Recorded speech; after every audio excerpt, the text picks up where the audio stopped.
Top quality और consistent performance के लिए सिर्फ सिल्वर पंप नाम याद रखना।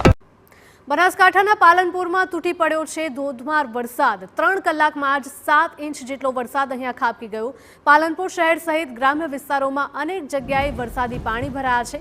પાલનપુરના નીચાણવાળા વિસ્તારોના ઘરોમાં પણ પાણી ઘૂસ્યા છે। પાલનપુર હાઈવે, બસ સ્ટેન્ડ વિસ્તાર, ગણેશપુરા, અંબાજી હાઈવે જળમગ્ન થયા છે।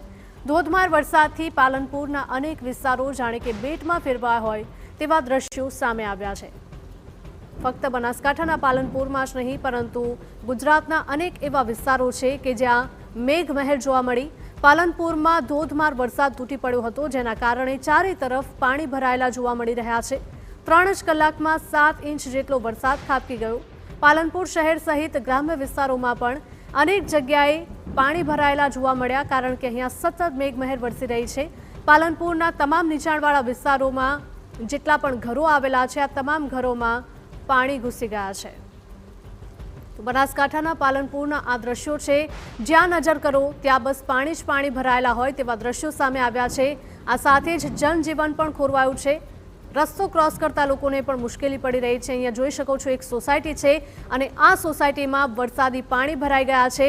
લોકોને ઘરની બહાર નીકળવું પણ મુશ્કેલ બની ગયું છે, કારણ કે 3 જ કલાકમાં 7 ઇંચ જેટલો વરસાદ પડ્યો અને તેના કારણે જ્યાં નજર કરો ત્યાં બસ પાણી જ પાણી ભરાયેલા હોય તેવા દ્રશ્યો। ઘરની અંદરના આ દ્રશ્યો આપ જોઈ રહ્યા છો। ઘરની અંદર પણ વરસાદી પાણી ભરાઈ ગયા છે, એટલે લોકોએ ક્યાં જવું, ક્યાં રાત વિતાવી તે સૌથી મોટો પ્રશ્ન ઊભો થયો છે। લોકો છત ઉપર રહેવા પણ મજબૂર બન્યા છે। આ દ્રશ્યો સામે આવી રહ્યા છે બનાસકાંઠાના પાલનપુરમાંથી, કે જ્યાં સાંબેલાધાર વરસાદ વરસ્યો। 3 જ કલાકમાં 7 ઇંચ જેટલો વરસાદ ખાબકી ગયો, જેના કારણે અનેક સોસાયટીઓ જળમગ્ન થઈ છે। અનેક વાહનો પણ પાણીમાં ડૂબ્યા છે।